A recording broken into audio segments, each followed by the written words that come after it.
Bonsoir à tous. À la une de ce journal, la Kamwata traverse encore une zone de turbulence face au climat social délétère et un manque de dialogue. Le président du conseil d'administration a été limogé et du sang neuf injecté à la tête de cette entreprise publique. Vous suivrez dans ce journal la feuille de route attribuée au nouveau président du conseil d'administration de la Kamwata.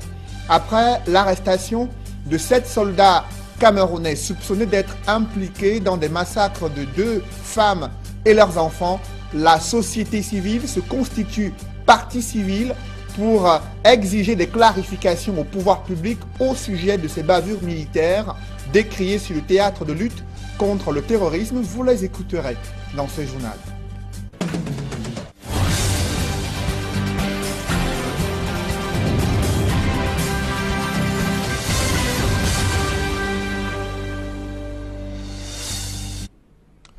Merci de suivre cette édition complète de l'information sur Equinox Télévision. Jérôme Obieta n'a pas résisté longtemps à cette vague de changements au sein du top management de la Kamwata. Le PCA de cette entreprise publique a été limogé. C'est désormais Koum Aquapatrick qui est chargé d'améliorer le climat social au sein de cette entreprise et surtout de promouvoir le dialogue entre travailleurs, entre le conseil d'administration et la direction générale de Kamwata. C'est la feuille de route qui lui a été assignée au terme d'un conseil d'administration extraordinaire qui s'est tenu à Douala. Des précisions avec Warren Zede et Flavien Valodongo.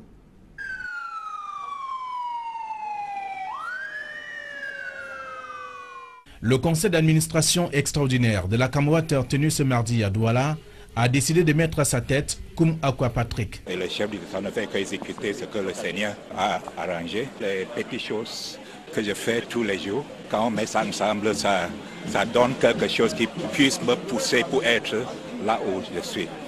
Et c'est avec beaucoup d'humilité que j'accepte ça. Je sais que la tâche est immense. Celui qui remplace Jérôme Obieta est un fils de Fondom, chef-lieu du département de Boyo, région du Nord-Ouest. L'ingénieur agronome, appelé désormais à veiller au maintien d'un esprit de patriotisme et de collaboration au sein de la Kamwata, est aussi secrétaire général au ministère de l'Environnement. Avec la reprise des activités autrefois exercées par la CDE, la tâche est devenue plus lourde et même immense. Je vous demande de veiller à maintenir au sein des effectifs de la Kamwata un esprit de cohésion, un esprit de professionnalisme, un esprit de patriotisme et surtout une culture de l'intérêt général, gage d'un service public de qualité. Le ministre de l'Eau et de l'Énergie, en procédant à l'installation du nouveau PCA, a insisté sur la mise en activité des chantiers de la Kamwata en cours de réalisation au Cameroun. Je vous exhorte à mettre tout en œuvre en vue de l'achèvement des travaux de réhabilitation des réseaux de la ville de Yaoundé et la mise en service des unités de traitement d'eau d'Akoméada pour réduire, voire effacer le déficit d'approvisionnement de cette cité. Je vous exhorte à veiller à la poursuite des campagnes d'extension des réseaux d'eau potable et des branchements sociaux. Des ouvrages construits dans le cadre de la première phase du projet Neuville financé par Exim Bank Chine. À 59 ans sonnés, le nouveau président du conseil d'administration arrive dans une entreprise en proie aux querelles intestines qui ont entaché les relations à plein temps entre l'ancien PCA et le directeur général actuel. Le réseau des défenseurs des droits humains en Afrique centrale envisage de se constituer partie civile dans le cadre de l'affaire de ces vidéos où des soldats ont tué à bout portant 2 femmes et leurs enfants après l'arrestation de 7 soldats camerounais soupçonnés d'être impliqués dans ces bavures militaires.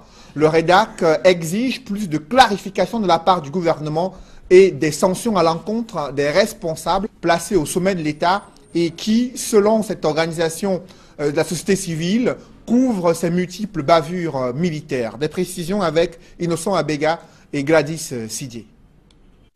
Le réseau des défenseurs des droits humains en Afrique centrale demande la démission pure et simple du ministre de la Communication après l'authentification de la vidéo montrant des exécutions sommaires des femmes et enfants dans la région de l'extrême nord. Au vu de ces contradictions manifestes, doublées du volte-face et de rétropédalage, le REDAC, qui a subi un énième préjudice de la part du gouvernement, s'insurge contre de tels agissements et condamne sans réserve l'attitude des autorités camerounaises qui, une fois de plus, une fois de trop, a voulu maquiller les faits au mépris total de la douleur des familles des victimes. Nous avons demandé au président de la République, là, ici et maintenant, au Premier ministre, qu'ils prennent leurs responsabilités. Quand les ministres et les responsables sont pris en flagrant délit, n'est-ce pas, de mensonges et de mauvaise foi, tout le monde sait ce qu'il reste à faire. Soit ils démissionnent eux-mêmes, soit on les démissionne. Et là, ça relève, n'est-ce pas, du Premier ministre, chef du gouvernement, ou alors du président de la République, parce qu'il a centralisé, n'est-ce pas, les pouvoirs. L'aveu candide du gouvernement dans cette affaire est loin d'être suffisant. L'ONG de défense des droits de l'homme exige aussi des excuses publiques du porte-parole du gouvernement, la remise des dépouilles des personnes froidement abattues à leurs familles et les indemnisations de ces dernières. On ne demande pas, on urge même d'ailleurs le gouvernement à le faire, qu'il prenne ces femmes et ces enfants, qu'il les remette à leurs familles de façon solennelle. Nous allons porter l'affaire, nous l'avons dit aussi, aux instances juridictionnelles pour qu'il y ait indemnisation. C'est pour cela qu'on urge aussi le Cameroun et le gouvernement camerounais de nous dire quand est-ce que le procès va s'ouvrir et devant quelle juridiction. Il faut qu'on sache et que ce procès soit ouvert. Nous exigeons également des excuses officielles. C'est l'occasion pour nous d'exiger du gouvernement que lumière soit faite sur diverses autres dénonciations, car ce n'est pas la première ni la dernière, et vous le savez, une autre deuxième vidéo circule. Le gouvernement camerounais a annoncé l'ouverture d'une enquête sur une deuxième vidéo en circulation, montrant des exécutions dans la région de l'extrême nord. Face à une avalanche de critiques sur son attitude jugée extravagante à l'encontre d'une journaliste de la télévision publique, Garga Amanadji, candidat à l'élection présidentielle, a donné sa version des faits sur cet incident survenu lors d'un débat télévisé. Il était face à la presse à Yaoundé. D'autres précisions avec Élisée Bogba et Guy Zogo. Vilipendé par une partie de la presse et de l'opinion depuis l'incident au cours duquel une journaliste de la CRTV a été contrainte de se retirer d'un plateau auquel il prenait part, le président de l'Alliance pour la démocratie et le développement, ADD, Garga Amanadji, était face à la presse à Yaoundé. Il a tenu à expliquer les circonstances dans lesquelles cet incident est survenu alors que l'émission était déjà en cours. Nous sommes partis, comme convenu, Garga, on est assis, le président ouvre le débat, tout marchait très bien. À mi-chemin, c'est-à-dire qu'il y avait déjà presque la moitié de l'émission qui était consommée. Je sens quelqu'un qui s'asseyait à côté de moi. Or, moi j'avais Famenogo comme cible. Et je sens à ma gauche une présence humaine. J'ai dit non. Qui est cette personne? Je ne l'ai pas regardé, même si je la vois aujourd'hui, je ne la reconnais. Selon lui, les choses ont dérapé lorsque la journaliste de la CRTV a été introduite sur le plateau, lui pensant alors qu'il était question d'y faire revenir subrepticement l'UDC et conduite auparavant, tout comme le maire de Boya. Ah non, c'est-à-dire, monsieur le ministre de l'émission, c'est-à-dire, comme on est dans l'ère du numérique, c'est-à-dire, monsieur le ministre, c'est-à-dire qu'il va, il y a les autres qui vont fonctionner et elle va nous lire les réactions. C'est alors, affirme le président de l'ADD, non sans dérision, qu'il s'est opposé en provenance des réseaux sociaux sur sa prestation. Et je me dis, j'ai tout compris maintenant. Au départ, je pensais que c'était une personne qu'on a amenée en substitution à l'homme de l'UDC. On va dire, il y a Bouba qui nous appelle les Yagoua, on prend le nom des nordistes, ou Mamoudou qui nous appelle les Gawagoulaï, qui dit que vraiment Garga ne vaut rien. Et visiblement peu impressionné par le flot des attaques contre sa personne, le président de l'ADD laisse entendre qu'il n'a pas d'excuses à présenter pour n'avoir causé aucun tort à personne. Je lui ai fait quoi pour aller m'excuser? Je ne lui ai pas parlé. Elle ne m'a pas parlé. Je la rencontre, je ne la connais pas. Je vais dire à madame, c'est-à-dire que vraiment notre jour d'habillé vous a chassé à sa place, je viens. Les excuses, on les demande quand on a commis une faute. Je n'en ai pas commis et je ne vois pas pourquoi aller m'applatir pour me demander des excuses là où il n'y a pas lieu à demander d'excuses.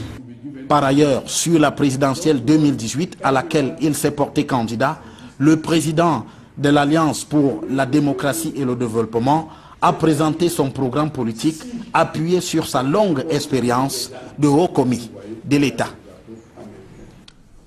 Le Cameroun peut-il s'inspirer du modèle économique de l'Indonésie, qui est l'une des 16 puissances industrielles dans le monde? Lors d'un forum d'affaires qui s'est tenu à Douala, les secteurs agricoles et industriels ont été présentés comme des secteurs où des opérateurs économiques camerounais pourraient nouer des partenariats avec leurs confrères venus d'Indonésie et qui ont tenu une rencontre du côté de Douala. Innocent Abega et Sylvestre Hippolyte Zangaou. Première économie d'Asie du Sud-Est, l'Indonésie ouvre ses portes aux investisseurs et hommes d'affaires camerounais. Le pays qui connaît une forte croissance depuis 2016 avec un produit intérieur brut supérieur à 5% et une population de 257 millions d'habitants est un marché qui renferme plusieurs opportunités. Une délégation d'hommes d'affaires indonésiens conduite par le consul honoraire de ce pays au Cameroun est venue à Douala pour présenter ces opportunités d'affaires entre les deux pays. Les domaines les plus prospères, à mon avis, il y a l'agriculture, l'industrie pharmaceutique, l'industrie du textile, également les domaines comme les nouvelles technologies, les infrastructures, également le tourisme et surtout le domaine hôtelier. Les hommes d'affaires gagneront beaucoup, spécialement de l'expérience de ce gigantesque pays, 16e puissance mondiale. Nous avons la ferme conviction que les choses iront plus vite les années qui suivent. Le secteur agricole présente donc l'une des opportunités les plus sérieuses. L'Indonésie est l'un des pays producteurs de VA les plus importants au monde. L'huile de palme également intéresse les deux pays. Les hommes d'affaires camerounais pourraient aussi exploiter le secteur textile qui prospère en Indonésie. Après l'incendie qui a ravagé il y a quelques mois l'hémicycle de Ngouekele, le processus de recasement est en cours. Le personnel administratif a intégré de nouveaux bureaux dans un bâtiment construit en plein centre-ville. C'est la phase 1 du processus de réhabilitation et de recasement des personnels administratifs de l'Assemblée nationale. Emmanuel Diop et Aïk Cyril. La coupure du ruban symbolique pour marquer l'inauguration du site de recasement des personnels administratifs de l'Assemblée nationale. Un bâtiment flambant neuf, comprenant 21 bureaux administratifs dont la construction s'est faite en 11 semaines, précisément du 18 mai au 11 août 2018. Et comme s'il les invitait à tout faire pour éviter un nouvel incendie, le président de l'Assemblée nationale exhorte ses collaborateurs à faire bon usage du nouveau bâtiment. Je vous exhorte à les utiliser à bon escient et toujours à l'esprit que vous êtes les dépositaires des biens de la République. Ceci vous commande d'observer des comportements dignes du prestige de notre institution, à savoir le souci de la préservation des locaux, leur entretien permanent, enfin le bon accueil des usagers. Soyez plus à vos portes que dans les terrasses, les cafés et autres snacks des environs. La construction de cette infrastructure rentre dans la phase 1 du projet de recasement des personnels administratifs de l'Assemblée nationale. La phase 2, annoncée pour bientôt, consistera en la construction de près de 20 bureaux au quartier résidentiel du lac à Yaoundé. Ceci en attendant la phase 3 plus importante. Elle va consister à construire sur le site abritant actuellement le groupe d'escadron mobile numéro 1 de la gendarmerie nationale plus d'une centaine de bureaux, 2 salles de commission et surtout à l'installation d'une grande salle de conférence préfabriquée, modulable en hémicycle pour les séances plénières. Il y a quelques mois, un incendie dont la cause n'a toujours pas été déterminée a ravagé une bonne partie des bâtiments abritant l'Assemblée nationale, alors même que le projet de construction d'un nouvel hémicycle avait déjà été pensé. Il sera financé à hauteur de 60 milliards de francs CFA sous forme de dons sans contrepartie par la République populaire de Chine. Parlons à présent de ces communautés minoritaires dans la région du sud, des Pygmées qui se plaignent de voir leur écosystème être détruit de façon systématique à cause du processus d'industrialisation, mais aussi cette politique urbaine anarchique observée dans certaines villes de la région du sud. C'est le constat que fait notre reporter Joseph Abenabena. Les populations pygmées Baguéli sont de plus en plus à l'étroit. Lors de la célébration de la 11e édition de la Journée internationale des peuples autochtones, c'est l'esplanade de la sous-préfecture de Kribi Ier qui sert de cadre à l'événement ici dans le département de l'Océan. Et leurs problèmes sont connus de tous. Les peuples autochtones ont des problèmes forestiers avec nos voisins qui sont nos frères bantous. Donc ce problème nous dérange parce que nous, on a vécu et moi j'ai marché, j'ai vu à Djoum, les peuples autochtones ont les titres fonciers à eux-mêmes. Nos terres doivent être sécurisées à nous-mêmes. On n'est pas ensemble avec les Bantous, mais on a les titres fonciers de même avec les Bantous. L'abbé Dr Antoine Ella, l'un des défenseurs de leurs droits, sous la bannière de l'ONG Fondation Cécile Régionale, ne manque pas d'enfoncer le clou sur les causes de cette marginalisation. Même qui est comme une conséquence du capitalisme. Nous savons que c'est une idéologie qui gouverne le monde actuel et qui a pour objectif la productivité. N'est quelqu'un que celui qui produit quelque chose. Du coup, toutes les tendances, toutes les populations qui ne produisent rien sont censées être mises en minorité et finalement disparaître. Au niveau de l'océan, il s'agit tout simplement d'un crime écologique. Nous assistons ici à Kribi à un crime écologique à ciel ouvert, à savoir que les sociétés forestières, les UFA et les agro-industries ont pris possession de toute la ceinture forestière de l'océan et les populations pygmées, qui sont pourtant les autochtones, se retrouvent réduits à mendier en bordure de mer parce que la forêt, qui est leur zone de rite, leur zone de pêche, leur zone de chasse, d'alimentation, n'existe plus. La célébration ici est présidée par le sous-préfet de Kribi Ier qui rassure sur les missions de l'État. L'occasion de faire une certaine éducation comme vous avez pu le constater. D'autres problèmes minent ces populations autochtones, l'accès aux soins de santé, l'accès même à l'éducation. Et nous nous employons avec les services compétents à mettre sur pied toutes les facilités. Les peuples de la forêt, en attendant les solutions à leurs problèmes, maintiennent tout de même une identité culturelle considérablement riche.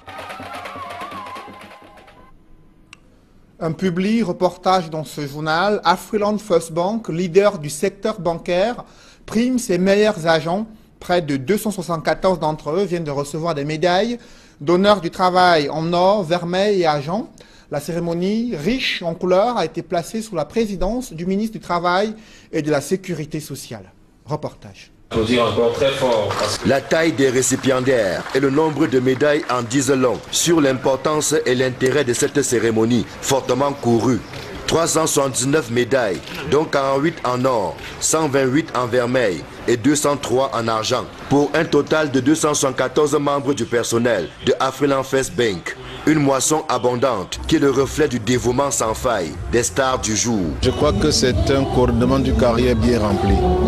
Je dis d'abord merci au groupe auquel j'appartiens et en principe à Dr Paul Fokam qui m'a fait confiance. Je dis également merci à tous les collègues qui nous ont permis d'arriver à ce stade parce que si j'ai pu faire près de 28 ans de travail, c'est également grâce à eux. C'est grâce à une équipe soudée. Et je voudrais donc dire aux jeunes de suivre l'exemple et de perpétuer l'esprit First Bank. La joie, l'émotion et l'enthousiasme qui animent le personnel sont compréhensibles. Il ne peut en être autrement lorsqu'on mesure les efforts et les sacrifices consentis au quotidien par le top management de la banque pour mettre l'ensemble du personnel à l'aise. Le dialogue social avec la direction générale est permanent pour la recherche des solutions aux problèmes de la vie en entreprise. Négociation des meilleures conditions de travail, sécurisation et amélioration des cadres de vie, de l'activité du travailleur, promotion sociale, évolution dans la carrière, préservation de l'outil de travail. Avec un personnel aussi dévoué et engagé, l'on n'est pas surpris que Afriland First Bank dame le pion à tous les établissements bancaires de la place pour se hisser toujours au sommet. Depuis 2010, Afriland First Bank occupe la première place dans le paysage bancaire camerounais. C'est lié à notre stratégie de pénétration du marché, c'est lié à l'innovation de la banque, c'est lié à notre volonté de changer l'écosystème du pays. Nous comptons un effectif de 650 personnes, c'est dire la force de travail qui est disponible à la First Bank et qui peut justifier, au-delà de tout, les performances que je viens de vous donner. Des performances qui se justifient par la stabilité de la banque, certes, mais également par l'entretien et le maintien d'un climat social sain et serein. L'administrateur directeur général a oublié qu'en 31 ans, il n'y a jamais eu de grève dans son entreprise. Justement parce que, comme le président de la mutuelle a si bien relevé, tout est fait pour qu'il n'y ait pas. Afriland veut dire la banque de la terre africaine. First veut dire que partout où on est first. Et vous devrez toujours rester first.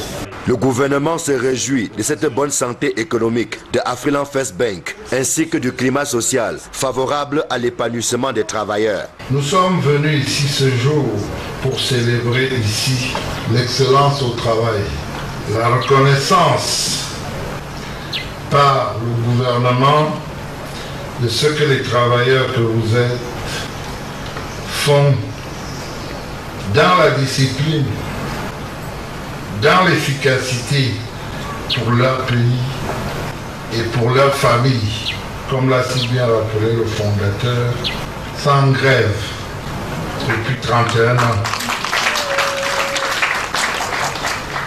Outre les médailles du travail en or, en vermeil et en argent, une distinction spéciale et des attributs de notabilité ont été remis par le fondateur à Alphonse Nafak, l'administrateur directeur général de Afriland First Bank, dont le professionnalisme et le sens élevé du devoir permettent à la banque de se maintenir constamment au sommet. Une reconnaissance qui sonne comme un appel à persévérer sur ce bon chemin. Mesdames, Messieurs, c'est la fin de ce journal. Merci de l'avoir suivi. Juste après cette édition de 20h, retrouvez Serge Alain Autou et ses invités qui font le débrief du journal. Serge Alain.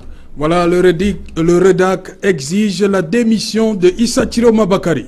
En réaction à ces accusations qui avaient été portées à l'encontre de cette organisation de défense des droits humains, alors qu'elle dévoilait justement quelques éléments qui, selon elle, accablaient certains éléments de l'armée camerounaise soupçonnés d'être impliqués dans ces massacres de femmes et des enfants. Le porte-parole du gouvernement avait critiqué cette démarche de l'ONG, le REDAC, et qui a tenu à se féliciter de la décision prise par le gouvernement, demandant au président de la République d'aller plus loin avec des conséquences politiques, mais aussi les conséquences judiciaires très attendues, la réparation et les dommages et intérêts à verser aux familles de ces victimes. Ce qui exige des excuses de la part de Garga Aman Adji devront attendre encore plus longtemps. Dans sa version de fait, il s'est exprimé ce matin du côté de Yaoundé, candidat à l'élection présidentielle. Il a tenté de sauver la tête face à cette avalanche de critiques à son encontre, notamment son attitude sur un plateau de télévision sur la chaîne publique. Lui, vous l'avez dit, il n'y aura pas d'excuses publiques parce qu'il estime qu'il n'a pas eu un écart de comportement face à notre consoeur de la CRTV.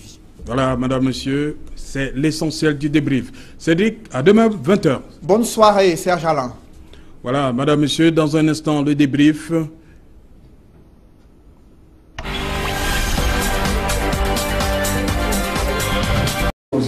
Et elle va nous lire les réactions. C'est alors, affirme le président de l'ADD, non sans dérision, qu'il s'est opposé en provenance des réseaux sociaux sur sa prestation. Et je me dis, j'ai tout compris maintenant.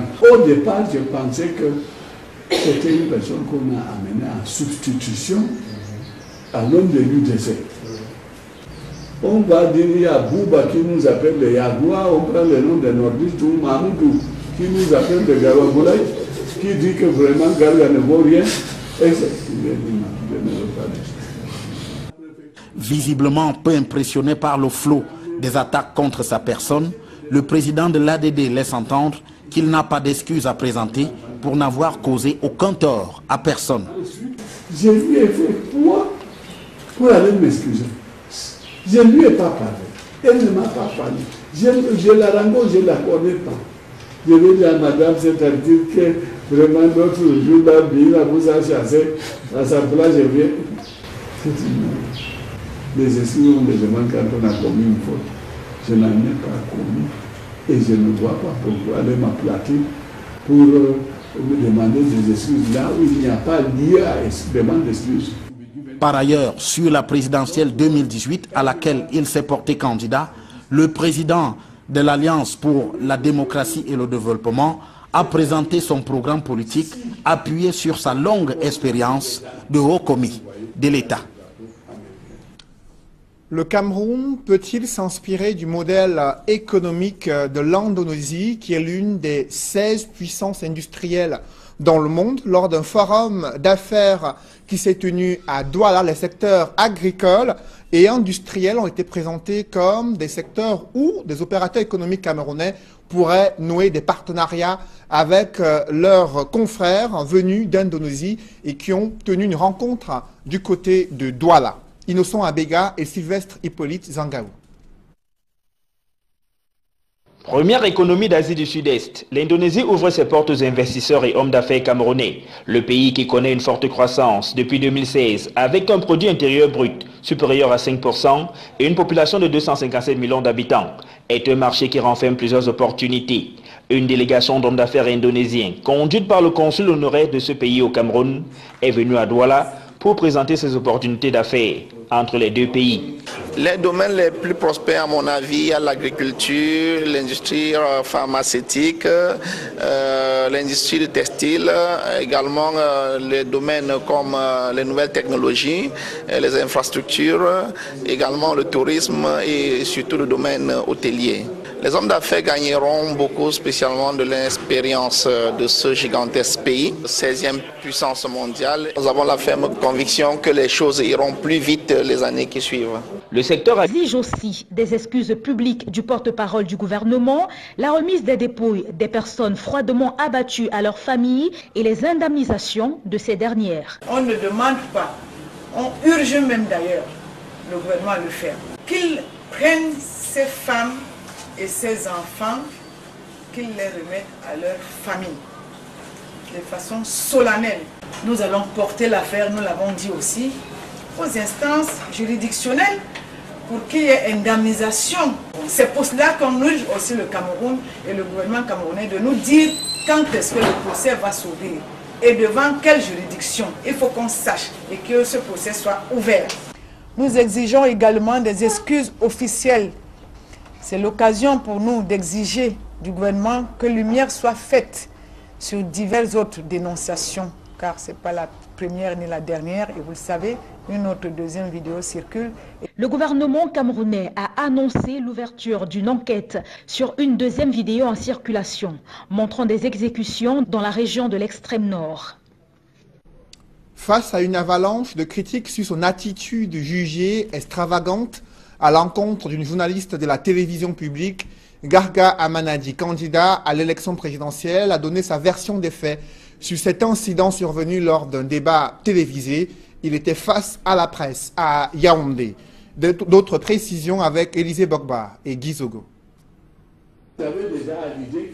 Vilipendé par une partie de la presse et de l'opinion depuis l'incident au cours duquel une journaliste de la CRTV a été contrainte de se retirer d'un plateau auquel il prenait part, le président de l'Alliance pour la démocratie et le développement, ADD, Garga Amanadji, était face à la presse à Yaoundé.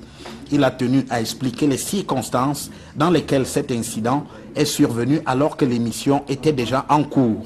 Nous sommes partis, comme convenu, Garga, on est assis, le président ouvre les débats, tout marchait très bien.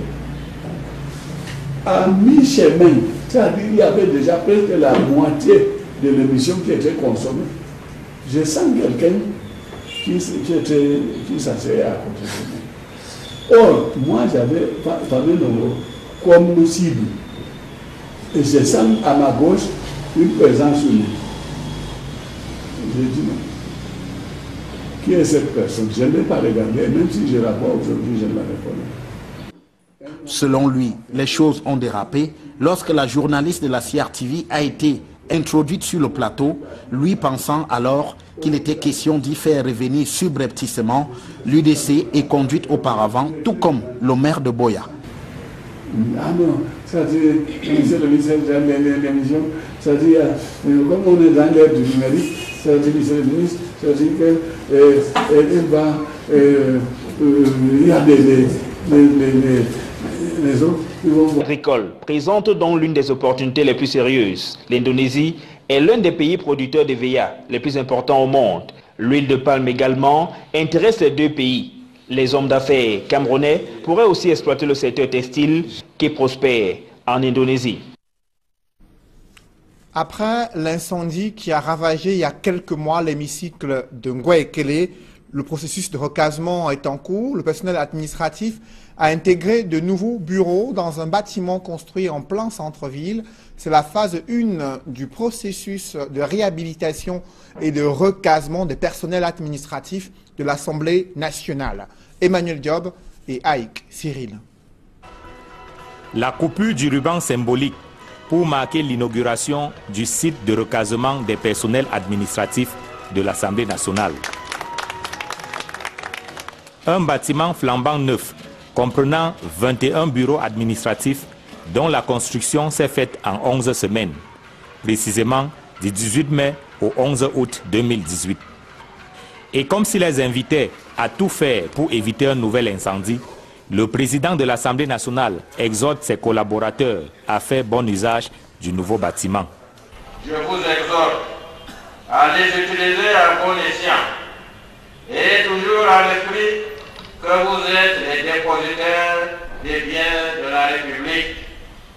Ceci vous commande d'observer des comportements dignes du prestige de notre institution, à savoir le souci de la préservation des locaux, leur entretien permanent, enfin le bon accueil des usagers. Soyez plus à vos portes que dans les terrasses, les cafés et autres snacks des environs. La construction de cette infrastructure rentre dans la phase 1 du projet de recasement des personnels administratifs de l'Assemblée nationale. La phase 2, annoncée pour bientôt, consistera en la construction de près de 20 bureaux au quartier résidentiel du lac à Yaoundé. Ceci en attendant la phase 3 plus importante. Elle va consister à construire sur le site abritant actuellement le groupe d'escadron mobile numéro 1 de la gendarmerie nationale. Plus d'une centaine de bureaux, 2 salles de commission et surtout à l'installation d'une grande salle de conférence préfabriquée, modulable en hémicycle pour les séances plénières. Il y a quelques mois, un incendie dont la cause n'a toujours pas été déterminée a ravagé une bonne partie des bâtiments abritant l'Assemblée nationale, alors même que le projet de construction d'un nouvel hémicycle avait déjà été pensé. Il sera financé à hauteur de 60 milliards.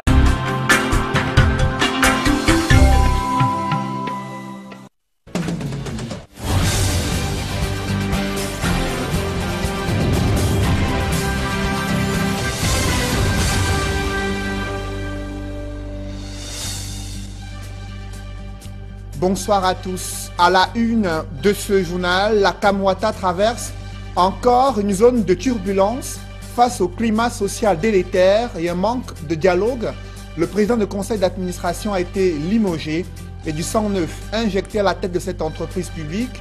Vous suivrez dans ce journal la feuille de route attribuée au nouveau président du conseil d'administration de la Kamwata.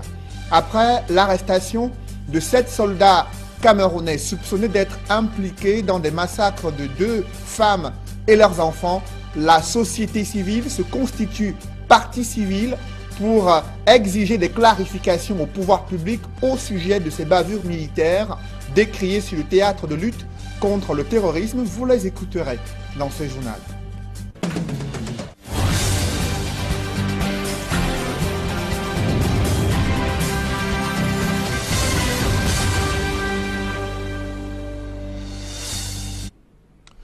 Merci de suivre cette édition complète de l'information sur Equinox Télévision. Jérôme Obieta n'a pas résisté longtemps à cette vague de changements au sein du top management de la Kamwata.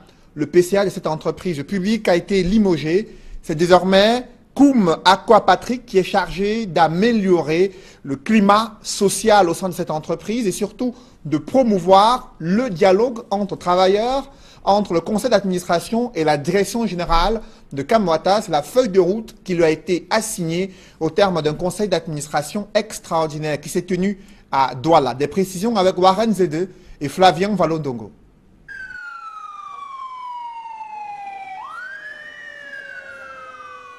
Le conseil d'administration extraordinaire de la Kamwata tenu ce mardi à Douala a décidé de mettre à sa tête Koum Aquapatrick. Et le chef du gouvernement ne fait qu'exécuter ce que le Seigneur a arrangé. Les petites choses que je fais tous les jours, quand on met ça ensemble, ça donne quelque chose qui puisse me pousser pour être là où je suis. Et c'est avec beaucoup d'humilité que j'accepte ça. Je sais que la tâche est immense. Celui qui remplace Jérôme Obieta est un fils de Fondom, chef-lieu du département de Boyo, région du Nord-Ouest. L'ingénieur agronome, appelé désormais à veiller au maintien d'un esprit de patriotisme et de collaboration au sein de la Kamwata, est aussi secrétaire général au ministère de l'Environnement. Avec la reprise des activités autrefois exercées par la CDE, la tâche est devenue plus lourde et même immense.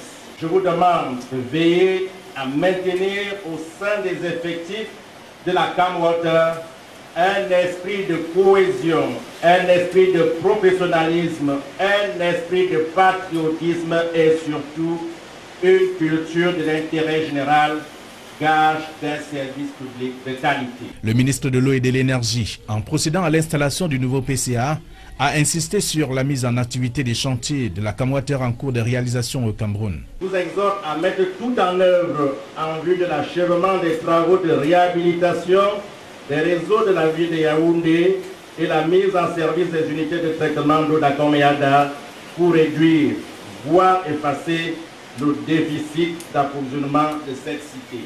Je vous exhorte à veiller à la poursuite des campagnes d'extension des réseaux d'eau potable et des branchements sociaux. Des ouvrages construits dans le cadre de la première phase du projet Neuville, financé par Exim Bank Chine. À 59 ans sonnés, le nouveau président du conseil d'administration arrive dans une entreprise en proie aux querelles intestines qui ont entaché les relations à plein temps entre l'ancien PCA et le directeur général actuel. Le réseau des défenseurs des droits humains en Afrique centrale envisage de se constituer partie civile dans le cadre de l'affaire de ces vidéos où des soldats ont tué à bout portant 2 femmes et leurs enfants après l'arrestation de 7 soldats camerounais soupçonnés d'être impliqués dans ces bavures militaires. Le REDAC exige plus de clarification de la part du gouvernement et des sanctions à l'encontre des responsables placés au sommet de l'État et qui, selon cette organisation de la société civile, couvrent ces multiples bavures militaires. Des précisions avec Innocent Abega et Gladys Sidier.